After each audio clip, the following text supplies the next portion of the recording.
I'm 74 years old, and I'm about to tell you something that might completely shake up how you see your life. Everything most people believe about getting older, about success, about what really makes a life worth living, it's mostly wrong, or at best, dangerously incomplete. The worst part is that the people who should be telling you the truth, your parents, your teachers, elders in your family, even society itself, are either trapped in the same illusion or they figured it out too late and never passed it on. I was one of them for most of my life. I spent the first 54 years chasing exactly what you're probably chasing right now. Stability, status, more money, bigger house, better car, respect from colleagues, the approval of strangers. I thought that was the formula. I followed it religiously. I worked long hours, skipped family dinners, postponed vacations, put off hobbies, delayed important conversations. I told myself it was all temporary. Just a few more years, I said.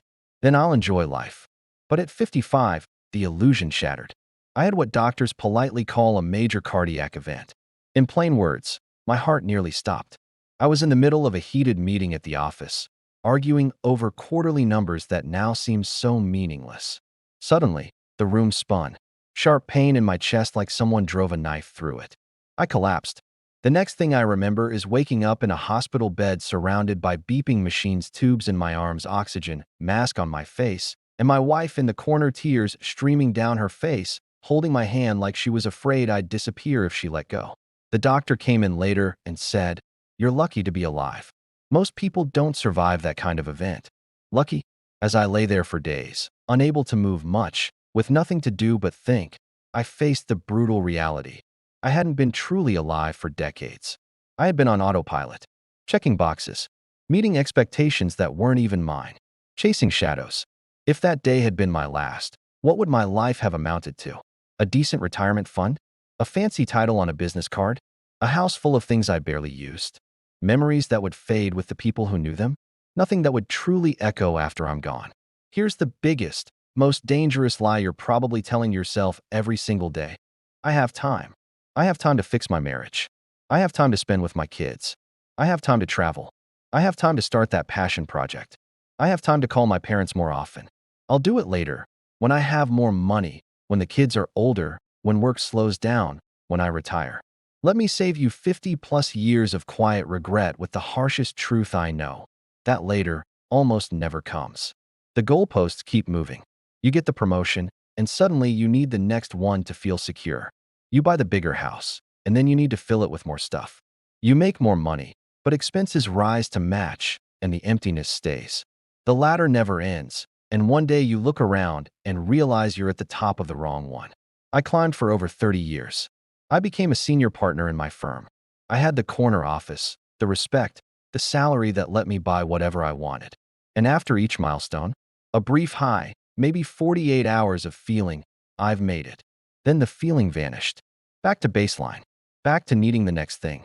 It was a hamster wheel, and I ran on it until my body almost broke. Let me tell you about my friend Ahmed. We grew up together. He was the smartest of us all. Built a successful business from nothing. Worked 80, sometimes 90 hours a week. Never took real vacations. Always said, "Next year I'll relax." Next year came. Stroke happened. He was gone at 67. His funeral was packed, people praising his success. But his son pulled me aside and said quietly, "My father was very successful, but I hardly knew who he really was. He was never home. Your regrets won't be the deals you lost or the money you didn't make.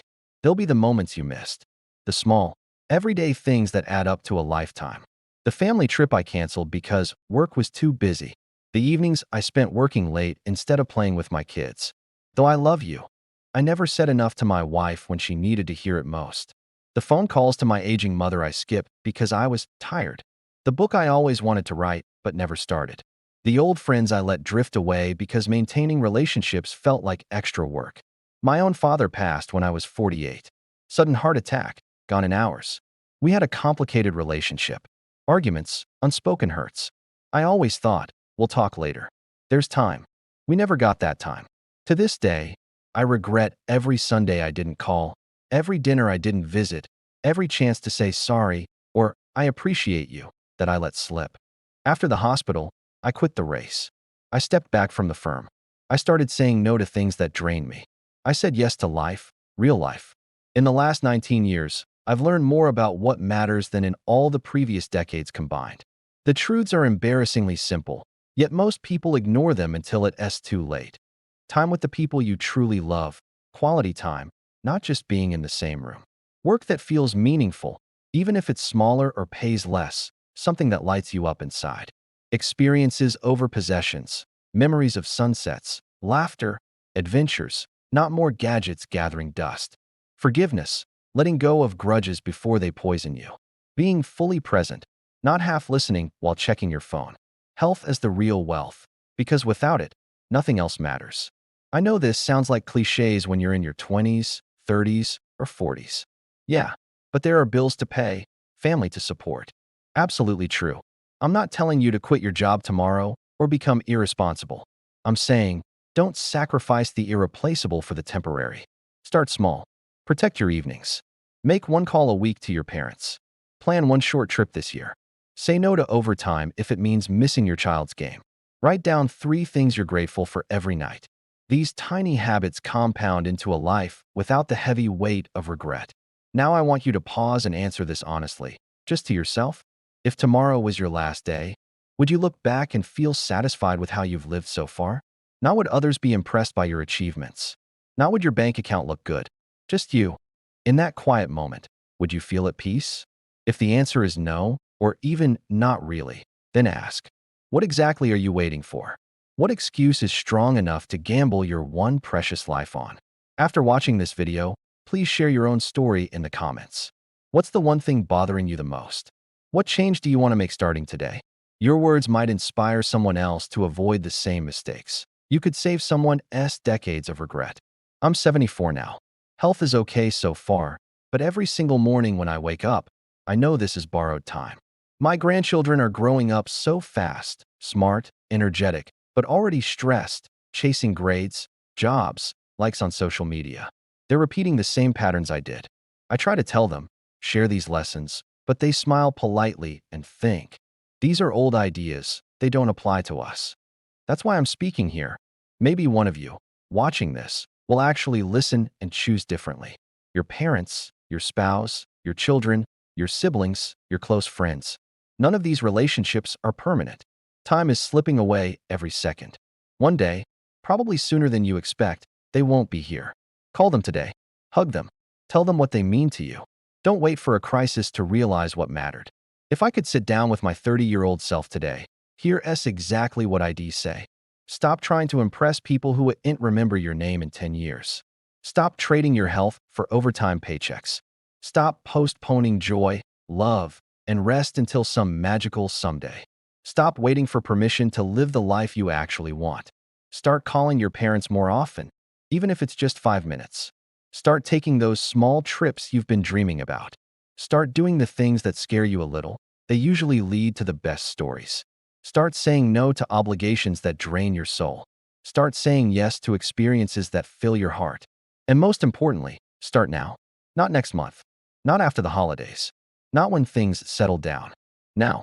Life will always give you reasons to wait. But if you wait, you'll wake up one day at my age and realize you waited your entire life away. I'm happier today at 74, with far less time ahead, than I ever was at 30, when I thought I had forever. The great irony of life, when you finally understand that time is limited, that's when you start living fully. You stop wasting it. You stop delaying joy. You create the right moments instead of waiting for them. You have that choice right now, today. Keep chasing the wrong things. Keep postponing what matters. Or wake up and start living intentionally. If this message touched your heart, give it a like, share it with someone who needs to hear it. And tell me in the comments, what are you going to change starting today?